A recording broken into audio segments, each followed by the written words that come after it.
Father, ആ ചടങ്ങിന്റെ ഒരു പ്രധാനപ്പെട്ട ഘട്ടത്തിലേക്ക് നമ്മൾ കടക്കുകയാണെന്ന് തോന്നുന്നു അല്ലേ? അതിന്റെ വിശുദ്ധ കുർബാനയുടെ തുടക്കം കുറിക്കുകയാണെന്ന് തോന്നുന്നു അല്ലേ? യഥാർത്ഥത്തിൽ ആ സംഗീതമൊക്കെ അതിന്റെ തന്നെ തുടക്കം സൂചിപ്പിക്കുന്നതല്ലേ? കത്തോലിക്ക തിരുസഭയിലെ ഏതൊരു പരിശുദ്ധമായ ക്രമങ്ങൾക്കുമുള്ള ഏറ്റവും പ്രധാനപ്പെട്ട ഭാഗം എന്ന് പറയുന്നത് വിശുദ്ധ കുർബാന അർപ്പണമാണ്. വിശുദ്ധ കുർബാന അർപ്പിക്കുന്നതിന് വേണ്ടിയിട്ടാണ് വൈദികരെ അഭിഷേകം ചെയ്യുന്നത്. ഇപ്രകാരം വൈദികർക്ക് അഭിഷേകം നൽകുന്ന മെത്രാന്മാർക്ക് അഭിഷേകത്തിന് വേണ്ടിയുള്ള അനുവാദം നൽകുന്ന മാർപ്പാപ്പയും, ഇപ്രകാരം കൃത്യതയുള്ള ഒരു ക്രമം കത്തോലിക്ക തിരുസഭയിലുണ്ട്. അതുകൊണ്ട് തന്നെയും വിശുദ്ധ കുർബാന അർപ്പണമാണ് കത്തോലിക്ക തിരുസഭയിലെ ഏറ്റവും പ്രധാനപ്പെട്ട ഉന്നതമായ പ്രാർത്ഥന എന്ന് പറയുക. നമ്മളൊക്കെ പലപ്പോഴും പ്രാർത്ഥിക്കുന്നവരാണ് അല്ലേ? നമ്മുടെ വിവിധങ്ങളായ ആവശ്യങ്ങൾക്ക് വേണ്ടി പ്രാർത്ഥിക്കുന്നവരാ. അതുകൊണ്ട് തന്നെ നമ്മുടെ പ്രാർത്ഥനകൾ ദൈവ തിരുസന്നിധിയിൽ സമർപ്പിക്കുന്നതിൻ്റെ ഏറ്റവും പ്രധാനപ്പെട്ടതും ഉന്നതവുമായ കത്തോലിക്ക സഭയുടെ രീതി എന്ന് പറയുന്നത് വിശുദ്ധ കുർബാന അർപ്പിച്ച് പ്രാർത്ഥിക്കുക എന്നുള്ളതാണ്. അതുകൊണ്ട് തന്നെയാണ് വിശുദ്ധ കുർബാന അർപ്പണത്തോടുകൂടെ മാർപ്പാപ്പയുടെ സംസ്കാര ചടങ്ങുകളുടെ ഏറ്റവും പ്രധാനപ്പെട്ട ഒരു ഭാഗത്തേക്ക് നാം പ്രവേശിക്കുന്നത്. നമുക്കിപ്പോൾ സ്ക്രീനിൽ കാണാൻ സാധിക്കുന്നത് പോലെ വത്തിക്കാൻ ചത്വരത്തിൽ സെയിന്റ് പീറ്റേഴ്സ് ബസിലിക്കയുടെ തൊട്ടു മുൻപിലായി ഒരുക്കപ്പെട്ടിരിക്കുന്ന പ്രത്യേകമായ വേദിയിൽ അർപ്പിക്കപ്പെടുന്ന വിശുദ്ധ കുർബാനയ്ക്ക് വേണ്ടിയിട്ട് ഒരുക്കങ്ങളെല്ലാം പൂർത്തിയായിരിക്കുന്നു. നീണ്ട നിരയാണ് കർദിനാളന്മാരും മെത്രാപ്പൊലീത്തമാരും മെത്രാന്മാരും. അതുപോലെ തന്നെ അവർ മാത്രമാണ് പ്രദക്ഷിണമായി ഇപ്പോൾ കടന്നു വന്നുകൊണ്ടിരിക്കുന്നത്. നമുക്കെല്ലാവർക്കും മനസ്സിലാക്കാൻ വേണ്ടി സാധിക്കും, മാർപ്പാപ്പയ്ക്ക് വിട ചൊല്ലാനായി കടന്നു വന്നുകൊണ്ടിരിക്കുന്ന ഈ ജനസാഗരത്തിന് മുൻപിൽ ലോകമെമ്പാടു നിന്നും എത്തിച്ചേർന്നിരിക്കുന്ന കത്തോലിക്ക തിരുസഭയുടെ രാജകുമാരന്മാർ എന്നറിയപ്പെടുന്ന കർദിനാൾ തിരുസംഘമാണ് മാർപ്പാപ്പയുടെ ദേഹവിയോഗത്തിനു ശേഷം കത്തോലിക്ക സഭയെ ഭരണപരമായി നയിച്ചുകൊണ്ടിരിക്കുന്നത്. ഞാൻ സൂചിപ്പിച്ചതുപോലെ 252 കർദിനാളന്മാരാണ് ഇപ്പോൾ കത്തോലിക്ക തിരുസഭയ്ക്ക് ലോകമെമ്പാടുമായുള്ളത്. അവരുടെ നീണ്ട നിരയാണ് പ്രദക്ഷിണമായി വന്നുകൊണ്ടിരിക്കുന്നത്. അവരോടൊപ്പം തന്നെയും വിവിധങ്ങളായ വ്യക്തി സഭകളുടെ തലവന്മാർ, പാത്രിയാർക്കിയസുമാരെന്നറിയപ്പെടുന്നവരുണ്ട്.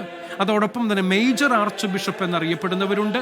അത് വ്യത്യസ്തങ്ങളായ വ്യക്തി സഭകളുടെ രീതികൾക്കനുസരിച്ചാണ് ഇപ്രകാരമുള്ള സ്ഥാനങ്ങൾ നിർണയിക്കപ്പെടുക. അവരോടൊപ്പം തന്നെയും വിവിധ രാജ്യങ്ങളെയും രൂപതകളെയും സഭകളെയും ഒക്കെ പ്രതിനിധീകരിച്ച് എത്തിച്ചേർന്നിരിക്കുന്ന അനേകം ആർച്ച് ബിഷപ്പുമാരുമുണ്ട്. അവരോടൊപ്പം തന്നെയാണ് വിവിധ രാജ്യങ്ങളുടെ തലവന്മാരായി എത്തിച്ചേർന്നിരിക്കുന്നവർ. വിശ്വാസികളും അവിശ്വാസികളുമായി അനേകം പേർ ഈ ചടങ്ങിന് സാക്ഷികളാകുന്നുണ്ട് എന്ന് നമുക്കെല്ലാവർക്കും തിരിച്ചറിയാൻ സാധിക്കുന്ന കാര്യമാണല്ലോ. അതുകൊണ്ട് തന്നെയും ചിരപുരാതനമായ, ഒരുപക്ഷെ ഒരു പെയിന്റിങ്ങിൽ എന്നതുപോലെ അതിമനോഹരമായി ആകാശത്തിലേക്ക് ഉയർന്നു നിൽക്കുന്ന സെയിന്റ് പീറ്റേഴ്സ് ബസിലിക്കയുടെ മനോഹരമായ ദൃശ്യങ്ങളാണ് നമ്മൾ കണ്ടുകൊണ്ടിരിക്കുന്നത്. ഇന്നത്തെ ഈ സംസ്കാര ശുശ്രൂഷകൾക്ക് വേണ്ടി ഏകദേശം 74ഓളം പേജുകളുള്ള ഒരു ബുക്ക്ലെറ്റ് വത്തിക്കാൻ ലിറ്റർജിക്കൽ കമ്മീഷൻ തയ്യാറാക്കിയിട്ടുണ്ട്. അത് കൂദാശ കർമ്മത്തിന് വേണ്ടിയിട്ട്, ഇന്നത്തെ ശുശ്രൂഷകൾക്ക് വേണ്ടിയിട്ട് നൽകപ്പെട്ടിട്ടുള്ളതാണ്. അതാണ് പിതാക്കന്മാരുടെ, കർദിനാളന്മാരുടെ കൈകളിൽ നമ്മൾ കാണുന്ന ആ ബുക്ക്ലെറ്റ്. അതിൻ്റെ ക്രമമനുസരിച്ചായിരിക്കും ഇന്നത്തെ ശുശ്രൂഷകളൊക്കെയും ക്രമപ്പെടുത്തിയിരിക്കുന്നത്, പ്രാർത്ഥനകളൊക്കെയും ചൊല്ലപ്പെടുന്നത്, ചാൻറ്റുകളും ഗീതങ്ങളും ആലപിക്കപ്പെടുന്നത്. അത് ഏതു ഭാഷയിലാണ് എന്നുള്ളതും ഏതു പ്രാർത്ഥനകളാണ് എന്നുള്ളതും മുൻകൂട്ടി കർദിനാൾ തിരുസംഘം ചേർന്ന് കഴിഞ്ഞ ഏതാനും ദിവസങ്ങളായി പരിശുദ്ധ പിതാവ് ഫ്രാൻസിസ് മാർപ്പാപ്പ നമ്മെ വിട്ടുപിരിഞ്ഞ ഏപ്രിൽ മാസം 21-ാം തീയതിക്ക് ശേഷം അവിടെ ഓടിയെത്തിയ പിതാക്കന്മാര്, കർദിനാളന്മാര് 3 തവണ മീറ്റിങ്ങുകൾ ചേർന്നുവെന്നും ഈ സംസ്കാര ശുശ്രൂഷകൾക്ക് വേണ്ടിയുള്ള ഒരുക്കങ്ങളുടെ എല്ലാ കാര്യങ്ങളെക്കുറിച്ചും വിശദമായ ചർച്ചകൾ നടത്തിയെന്നും പരിശുദ്ധ പിതാവ് ഫ്രാൻസിസ് മാർപ്പാപ്പയുടെ ജീവിതാഭിലാഷം അനുസരിച്ച് അദ്ദേഹത്തിന്റെ അന്ത്യാഭിലാഷത്തിൽ ലാസ്റ്റ് വില്ലിൽ കുറിച്ചു വയ്ക്കപ്പെട്ടിരുന്നത് പോലെ അദ്ദേഹത്തിന് വേണ്ടി ഏറ്റവും ലളിതമായ ഒരു ചടങ്ങ് ഒരുക്കാൻ വേണ്ടിയിട്ടാണ് കർദിനാളന്മാർ ആഗ്രഹിച്ചത്. എന്നാൽ ലോകമെമ്പാടു നിന്നും ഒഴുകിയെത്തിയിരിക്കുന്ന ഈ ജനസമൂഹം നമുക്ക് കാണാൻ വേണ്ടി സാധിക്കുന്നില്ലേ? എത്രമാത്രം വലിയൊരു ജനവിഭാഗമാണ് ഒഴുകിയെത്തിയിരിക്കുന്നത്. അവർക്കൊക്കെയും ഫ്രാൻസിസ് മാർപ്പാപ്പയെ ഒരു നോക്ക് കാണാൻ സാധിക്കുക, അദ്ദേഹത്തിന് വിട ചൊല്ലാൻ സാധിക്കുക ഒരു ജീവിത സായുജ്യമായിരിക്കും എന്നാണ് ഞാൻ കരുതുന്നത്. അതുകൊണ്ട് തന്നെയും ഒരുപക്ഷെ ജീവിതത്തിൽ ഒരിക്കൽ മാത്രം കിട്ടുന്ന അസുലഭമായ ഒരു നിമിഷമായി ഇതിനെ കണ്ടുകൊണ്ടാണ് സമയവും സമ്പത്തും അതുപോലെ തന്നെ എല്ലാ കാര്യങ്ങളും മുടക്കി മറ്റെല്ലാ തിരക്കുകളും മാറ്റിവെച്ച് ഇത്രയും ആയിരക്കണക്കിന് ജനങ്ങൾ, 10,000-കണക്കിന് മനുഷ്യർ അവിടെ എത്തിച്ചേർന്നിരിക്കുന്നത്.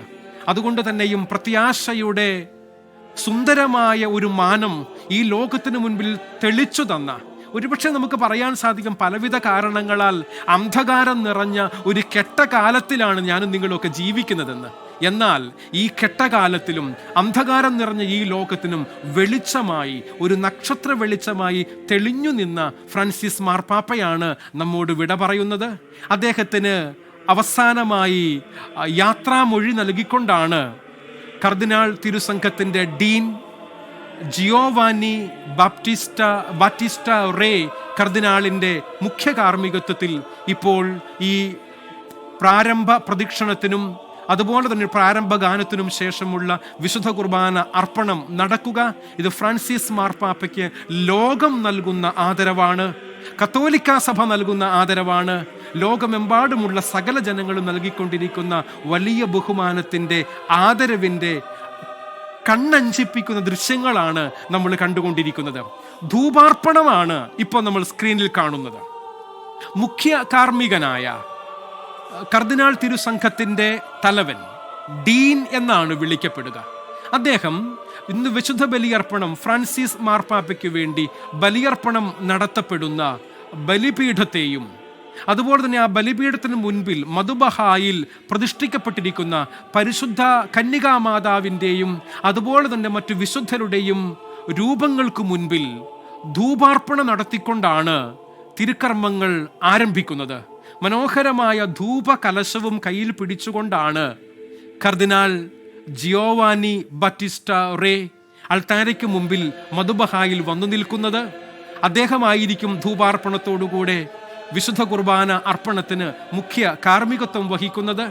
നമുക്കെല്ലാവർക്കും അറിയാം, ഇന്ന് രാവിലെ നമ്മുടെ കേരളത്തിലും അതുപോലെ തന്നെ ഇന്ത്യയിലും മറ്റെല്ലാ ഇടങ്ങളിലും പ്രാദേശിക ബിഷപ്പുമാരും അതുപോലെ വ്യക്തിസഭകളുടെ തലവന്മാരും വത്തിക്കാൻ നിർദ്ദേശമനുസരിച്ച് വിശുദ്ധ കുർബാന അർപ്പിച്ച് മരിച്ചവർക്ക് വേണ്ടിയുള്ള ഒപ്പീസ് ചൊല്ലി പ്രാർത്ഥിക്കണമെന്ന് അറിയിച്ചിരുന്നു.